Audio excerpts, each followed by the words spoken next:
ህወሓት ከአስሮም ንዝወጠነ ፖለቲከኛታትን መራሕቲ ውድባትን ዝምልከት ሓበሬታ ሸሊኹም ብጀነራል ፍስሐ ማንጁስ ዝምራሕ ዘሎ ቢሮ ሰላምን ጸጥታን ህወሓት ን118 ዝተፈላለዩ ሶማያ ሚድያን መራሕቲ ፖለቲካ ውድባትን ኣብ ትሕቲ ቀይዲ ንምእታው ቅድመ ምድላው ከም ዝወገነ ተፈሊጦም ካብ ምዕራብ ትግራይ ንወፅን ክብል ደመቀ ዘውደ ፈሊጦላ ሓደገኛ ዝተባሃለሉ ወፍሪ ስርዓት ሻዕብያ ዘቃልዕ መድረኽ ተኻይዱ ሰላም ጥዕና ሃበልና ቤተሰብ በኩል ሚድያ ንሰዓት ዝሓዝናዮም ሓበሬታታት ብቐንዲ ነጥብታት ፈሊምናዮም ንሰናይ ምክትታልኩም ብኽብሪ ብምዕዳም ናብ ዝርዝሮም ኣቢልና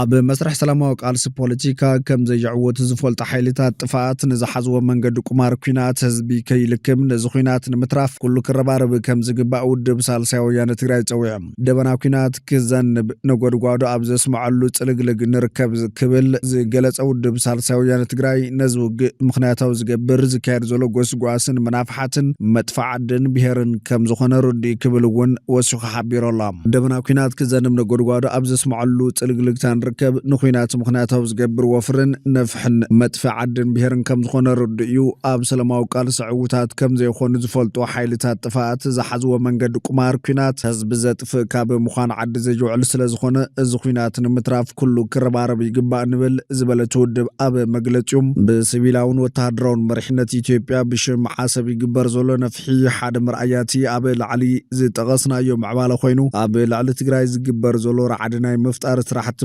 بقلتف دو كبلو دما سالسي ويانا تقراي يتصوع لهم تقراين آتياتو كابزل حدقان موتات انكورن بهراون منقس حدنت ممسرات بحتاو مواتون قدنو كانتخونا منتا قجلا وربحوون تقراي آبزبتاتم قعزو قلقله زركب قجلا حوحات زكخون آي فقدن دحر مفال تقراي كيناتاي تدلن زعبا قزاتو حدنتن استفناقلو قناتنان بسلامو من قد وحس كخونو طلبن تغطن آب مفتار بزوح كسراحة بزقبو ساعات كال إزور كينات نتقراي مليو زتفق كاب مخان حليفهم مفتحي كم تأيخلن بمفالم ملاخي طولام بوغن تقراي تراح زقبر نخينات زخون نتعاري نبينو وتسيد كمتسق كم زيخل بمردة ملا بوليتيكاوي محابرسة بزعادي نزي حزبتات بحيالو كاب مبل عد زي جوعل كينات هاب مترافق قدوم كواتو سالساي ويانا تقراي يتوع كبلون ودب سالساي ويانا تقراي أفليت اللام بجنرال فسح مانجز مرحزولو بيرو سلام تان تقراي نميتنا عصر شومانتن استفلالو يسوميا ميديان مرحتي بوليتيكا ودباتن أب تحت قيدن معال مدلاو كمزوغن تفليتهم ازي بأفت امنت جنرال فسح مانجز نبيت صحفة وحاتن استتحازة سندشم زرزر باورون مسرح تمبرز قومن نسرعة قدف زوقنات ونزت عرفون مرحت ودبات بوليتيكا سب مويا ميديام أب ميديان داقربو بترقاقا من الزاربون أنكحتي محبراو ميديان بدمرو 118 تقارو أب تحت قيدي نخوعلو توسينو كمزلون أب قربات تقباراو كمزقبرن ترقاقي طولام الزنناي مزدراب مسل بقلع زقهس مسرح هقدف تقباراو نخقبر توسينو كمزلون نايتوم أب تحت قيدي نايزوعلو تقارو شمزرزر بجنرال فسح مانجوسن هواحاتن تتعفيفو أبيد جنرال فسح مانجوس كمدركب تفلي طولام أب هزبي كل على نزخل قطع مخنياتن مقبار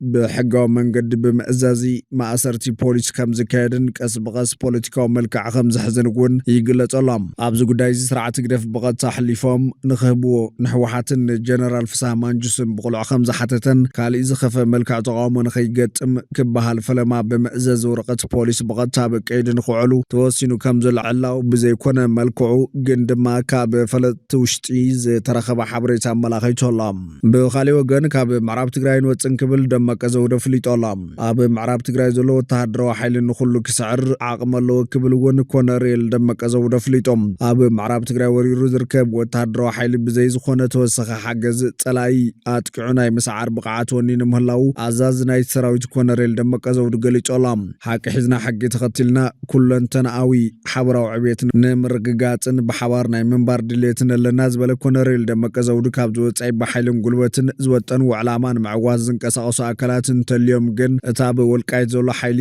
ልዕሊ ዝኾነ ይኹን እዋን ኣብ ዝለዓለ ቁመና ኮይኑ ክጽበዮምን ግብረ መልሲ ክህቦምን ምዃኑ እዩ ኣጠንቂቑ ዘሎ እዚ ኣብ ወልቃይት ዘሎ ናይ ጸጥታ ሓይሊ ብፕሮፓጋንዳ ሕወሓት ይኹን ብቁንጣሮ ናይ ገንዘብ ጥቕሚ ንህዝቢ ኣምሓራ ዝሸይጥ ሓይሊ ይኮነን ዝበለ ኮሎኔል ደመቀ ዘውዱ እቲ ወተሃደራዊ ሓይሊ ህዝባዊ ሓይሊ ምዃኑ ድሕሪ ምጥቃስ ንኹሉ ፈተናታት ኣብ ዝለዓለ ምድላው ኮይኑ ይጽበ ምህላው እዩ ዘረጋግጽ እዚ ድማ እቲ ሓይሊ ንኩናት ድሉው ምዃኑ እዩ ብዙሓት ዝገልጽዎ ዘሎም ህወሓት ድሕሪ ኣብ ክልል ዓፋር ዝገበሮ ስግረ ደባዊ መጥቃዕቲ ኣብ ምዕራብ ትግራይ እውን ተመሳሳሊ ወተሃደራዊ ስጉምቲ ክፍጽም ከም ዝኾነ ንምግማቱ ዘጸግም ኣይኮነን ዝበለ ኮሎኔል ደመቀ ዘውዱ ኣባላት ፋኖ ኢና እንዳበሉ ንሕወሓት ዝተሸጡ ተወለድቲ ኣምሓራ ምህላዎም ድሕሪ ምኽሳሱ እታ ወልቃይት ዘሎ ሓይሊ ናይ ህዝቢ ኣምሓራ ናይ ጸጥታ ሓላፍነት ዝተሰከመ ሓይሊ ክሳብ ዝኾነ ግን መሰል ርእሰ ውሳነ ህዝብታት ንምርግጋጽ ክሳብ መወዳእታ ቃልሱ ክሓይል ምዃኑ ዝግለጽ ዘሎ ኣብ ትሕቲ ምምሕዳር ክልል ትግራይ ከመሓደር ጸንሐን ብምዕራብ ትግራይን ዝፍለጥን ሰፊሕ ዞባ ምዕራብ ትግራይ ድሕርቲ ኣብ 2020 ዝተወልዐ ደባዊ ኩናት መንግስቲ ፌደራልን ትግራይን ብሓይሊ ብረት ካብ ኢድ ትግራይ ወፂኡ ኣብ ትሕቲ ክልል ኣምሓራ ተማኺሉ ምህላው ዝፍለጥ ኮይኑ ብመሰረት ውዕል ፕሪቶሪያ ናብ ትግራይ ክምለስ ዝብል ስምምዕ ከም ዘለኳ ዝግለጽ እንተኾነ ዕጡቓት ኣምሓራ ስቂሎም ካብቲ ዞባ ክወፁ ይኽእሉ እዮም ዝብል ትጽቢትን ግምትን ምስ ዘይምህላው ግን ጉዳይ ወልቃይት ውዒሉ ሓዲሩ ተወሳኺ ደም ምፍሳስ ክወልድ ከም ዝኽእል እዮም ብዙሓት ተንተንቲ ስጋኣቶም ዘቕምጡ ዘሎም ኣብዚ ቅንያት ተመዛበልቲ ምዕራብ ትግራይ ካብ ሕዳር 10 ጀሚሩ ናብ መረበቶም ንኽምለሱ ኣይተ ጌታቸው ረዳን ዶክተር ኣብርሃም በላይን ካልኦት ተጋሩን ሙሉእ ምድላው ወጊኖም ምህላዎም ክግለጽ ቀኒ እዮም ናይ ጸጥታ ስራሕቲ ንኸጽርዩ ዝተሓረዩ ኣባላት ሓይሊ ሰላም ኣብዚ ሰሙን ምንቅስቓስ ክጅምሩ እዮም እቲ ዋና ነገር ሰፈርቲ ሒዞምዎም ዘለዉ ቀልጢፎም ክለቁ ናይ ጸጥታ ኩነታት ውሕስ ክኸውን ክሰርሑ ትጽቢት ይግበር በዓል ደመቀ ዘውዱ ድማ ንወጻኢ ክኸዱ ዕድላት ይመቻችወሎም ከም ዘሎ እቲ ሓበሬታ ክገልጽ ቀኒ እዮም እንተኾነ ግን ደመቀ ዘውዱ ነዚ ፈቃደኛ ከም ዘይኮነን ሕዚ እውን ብጉልበት ይኹን ብሰላማዊ መንገዲ ጉዳይ ምዕራብ ትግራይ ኣሕሊፉ ናብ ትግራይ ከም ዘይህብን እዩ ዝገልጽ ዘሎ ተመዛበልቲ እግሪ ተኺሎም ብነጻነት ዝመርሖም ባዕሎም ክመርጹ ኣለዎም ክብሉ ወሃብቲ ርእይቶ ክገልጹ ቀኒዮም እዮም እንተኾነ ነዚያ ሰምዑ እንዳ ቤት ጽሕፈት ህወሓት ድማ ቀቢሮምዎም ዝነበሩ ኩለ ጽዋር ፍሒሮም ኣብ ምውጻእ ይርከቡ ዝብሉ ዞም ተጋሩ ወሃብቲ ርእይቶ ንምንታይ ተመዛባሊ ተመሊሱ ፖለቲካዊ ሸቐጥ ስለ ዘብቅዕ ብምባል እዮም ዝሕብሮም ደመቀ ዘውዱ ብወገኑ ተመዛበልቲ ክምለሱ ፈቃደኛ ከም ዘይኮነ እዩ ሓዚ ዝገልጽ ዘሎ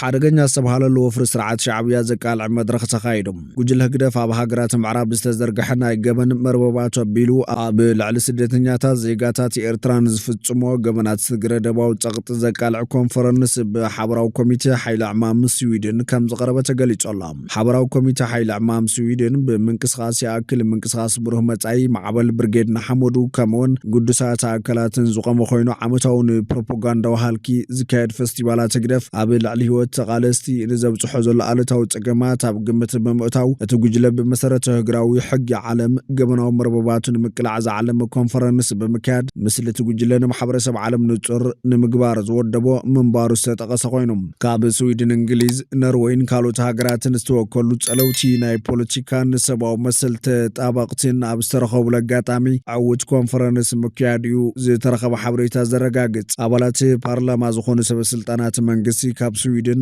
ማርቲን ፕላውት ካብ ዓዲ እንግሊዝ ዮሴፍ ገዛኢ ካብ ኖርዌይ ከምኡውን ብርክት ዝበሉ መንእሰያት ተቃለስቲ ንፍትሒ ኣብ ዝተኻየደ ኮንፈረንስ ምስታፎም ዝተገለጸ ኮይኑ ጉጅለ ህግደፍ ዝፍጽሞ ዘሎ ስውር ናይ ገበናት መርበብን ኣብ ልዕሊ ዜጋታት ዝፍጽሞ ዘሎ ስግረ ደባዊ ጸቕጥን ብዝግባእ መብርሂ ከም ዝተዋሃበ እዩ ተገሊጹ ዘሎ ኣብታ ከተማ ስቶክሆልም ስዊድን ዝተኻየደ ኮንፈረንስ ንስምዒታት ተሳተፍቲ ዝተንከፈ ምስክርነታት ስግረ ደባዊ ጸቕጢ ብክልተ ግዳይ ዝኾኑ ኤርትራውያን መንእሰያት ዝቐረበ ኮይኖም ጉጅለ ህግደፍ ብመንገዲ ዘካይዶም ናይ ፕሮፓጋንዳ መርባቱን ኣገዲዱ ዝእክቦ ናይ 200 ግብርን ዓመታዊ ካብ 300 ክሳብ 400 ሚልዮን ዶላር ኣሜሪካ ከም ዝቕበል ዝገልጽ ሓበሬታ እውን ብመልክዕ ጸብጻብ ዝቐረበ ኮይኑ 18 ደቂቕ ዶኩመንተሪ ሰነድ እውን ብተወሳኺ ዕዱማት ወጻእተኛታት ባህር ጉጅለ ህግደፍ ብዝግባእ ንኽርድኡ ዓብይ ተራ ከም ዝተጻወተ እዩ ሓበሬታና ዘረጋግጽ ይብል ማዕኸን ሓበሬታ ኤሪፒኤም ጋዜጠኛ ካልድ ዓብዱ ንእንግሊዛዊ ማርቲን ፕላውት ኩርዳዊ ኩርዶ ባክሲ ካልኦትን ኣብቲ ዝቐረበ መጽናዕታዊ ጽሑፋት ዝተሳተፉ ኣካላት ኮይኖም ብቤተልሔም ዳዊት ይስሐቅ እተዳለወ ዝቐጸለ ዛዕባ ሃለዋት ዳዊት ይስሐቅ ነቲ ዳዊት ካብ ዝእሰር ጥራሕ 11 መራሕቲ ዝበጽሐ መንግስቲ ስዊድን ሓላፍነት ብምጉዳል ዘኽሰሶ ኮይኑ ምቕራቡን ሰፊሕ ክትዓት ከም ዘለዓለን እውን እዩ ተገሊጹ ዘሎ። ተሳተፍቲ ኮንፈረንስ ትግረ ደባዊ ጸቕጢ ጉጅለ ህግደፍ ዝኾኑ ዕድማት ኣካላት ብዝቐረበ መጽናዕታዊ ጽሑፍን ዶኩመንተሪ ሰነዳትን ኣብ ላዕሊ ጉጅለ ህግደፍ ዝጸንሖም ስእልን ዝነብሮም ዋሓደ ሓበሬታን ሙሉእ ብምሉእ ከም ዝፈትሐ ዝገለጹ ኮይኖም ብፍላይቶም ካብ ፓርላማት ሃገር ዝተወከሉ ዕድማት ኣብ ፖለቲካዊ ምንቅስቓሳቶም ምስሊ እቲ ጉጅለ ብጥንቃቐ ክከታተልዎ ከም ዝግባእ ተረዲኦም ምህላዎም ዝገልጹ ኮይኖም ይኹን እምበር ጉጅለ ህግደፍ ምስ ውልቀ ባህርያቱ ኣብ ዞባ ቀይሕ ባሕሪ ይኹን ቀርኒ ኣፍሪካ ንረብሓ ኣውሮፓውያን ዝጎድእ ተግባራት ዝፍጽም ጉጅለ ብዘይምዃኑ ምስቲ ጉጅለ ዝጸንሐ ርክባት ብዲፕሎማስያዊ መንገዲ ክኸይድ ምጽኑሕ ብምጥቃስ ዓለም ጉዳይ ኤርትራ ቆላሕታ ክትህቦ ከም ዝግባእ እዮም ዝስማዕምዖም። መንግስቲ ስዊድን ብመሰረቲ ኣብ ቀረባዋን ዘውፅኦ መጽናዕታዊ ጽሑፍ ብደረጃ ዓለም ከቢድ ስግረ ረባዊ ጸቕጢ ዝፍጸማ ሃገራት ብምባል ኣብ ዘውፅኦ መረዳእታ ኤርትራ ካብተን 5 ከቢድ ገበናት ዝፍጸመለን ሃገራት ዓለም እንኳ ኣፍሪካዊት ሃገር ኮይና ምቕራባ ወፃኢ ኤርትራውያን ዝረጋግጽ ሰነድ ምዃኑ እዮም ብዙሓት ዝስማዕምዕሉ።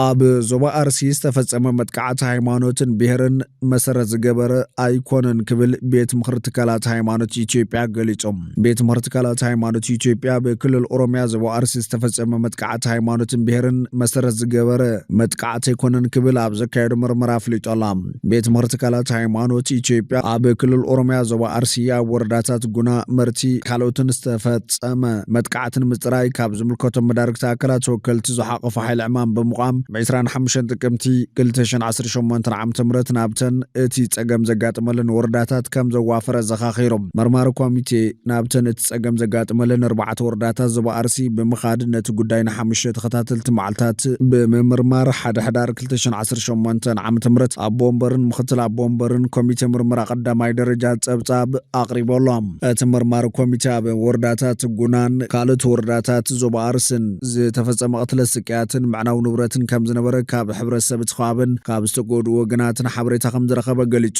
እቶም ዝተቐተሉ ሰባትን ኣካላዊ መጉዳእቲ ዕንወት ንብረትን ዘጋጠሞም ዜጋታት ሰዓብቲ ወይ ኣገልገልቲ ሓንቲ ሃይማኖት ጥራሕ ኣይነበሩን ይብል እቲ ሓበሬታ። ሃይማኖትን ዓሌትን ብዘይገድስ ቅትለትን መጥቃዕትን ከም ዝተፈጸመ እቲ ጸብጻብ ብንጹር ይሕብር ኢሎም። እቲ ኮሚቴ ካብቶም ቃለ መሕተት ዝተገበረሎም ማሕበረሰባት እቲ ከባቢ ፈጸምቲ ናይ ዝጽዩፍ ገበን ንነብሶም ዝተፈላለየ ስማት ዝጽውዑን ሓይልታት ጸጥታ መንግስቲ ካብ ዝገዓዝሉ ከባቢታት ብቕልጡፍ ናብቲ ጸገም ዘጋጥመሉ ከባቢታት ዝወጹን ንግዜ ድማ መንነቶም ብህዝቢ ዘይተፈለጠን ዕጡቓት ጉጅለታት ምዃኖም ተረዲየሎ ኢሎም። ብተወሳኺ ኣብቲ ከባቢ ንዝርከቡ ዜጋታት እኹል ሓለዋ ንኽግበረሎም ንመንግስቲ ለባዋታት ከም ዘቕረበን ዝተረፈ ምርመራ ከም ዘካይድን ናብ ዝምልከታ ኣካል ናይ መወዳእታ ጸብጻብ ከም ዘቐርብን ኣመላኺቶሎ። ኣቐዲሙ ኦርቶዶክሳዊት ተዋህዶ ቤተክርስትያን ኢትዮጵያ ኣብ ወርሒ ጥቅምቲ ጥራይ ኣብ ክልል ኦሮሚያ ዞባ ምብራቕ ኣርሲ ልዕሊ 25 ሰላማውያን ሰባት ከም ዝተቐተሉ ኣፍሊጣ ነይራ። እታ ቤተክርስትያን ብዕለት 19 ጥቅምቲ 2018 ዓ.ም ኣብ ዘውፀቶ መግለጺ እቶም ዝተቐተሉ ሰባት ኣብ ወርሒ ጥቅምቲ ኣብ ዝተፈላለዩ እዋናት ኣብቲ ከባቢ ዝነበሩ ኮይኖም ሰዓብቲ እምነት ኦርቶዶክስ ተዋህዶ ከም ዝኾኑ እዮም ትገልጽ። ነቲ መጥቃዕቲ ስዒቡ ኣብቲ እዋን ቋሚ ሲኖዶስ ኦርቶዶክስ ተዋህዶ ቤተክርስትያን ኢትዮጵያ ሓዊሱ ሃይማኖታዊ ትካላትን ፖለቲካዊ ውድባትን ቅትለት ሰላማውያን ሰባት ብትርኾኒኖም መንግስቲ ድሕንነት ዜጋታቱን ምርግጋጽ ቀንዲ ሓላፍነቱ ክፍጽም እውን ጸዊዖም ምንባሮም ዝፍለጥ እዩ።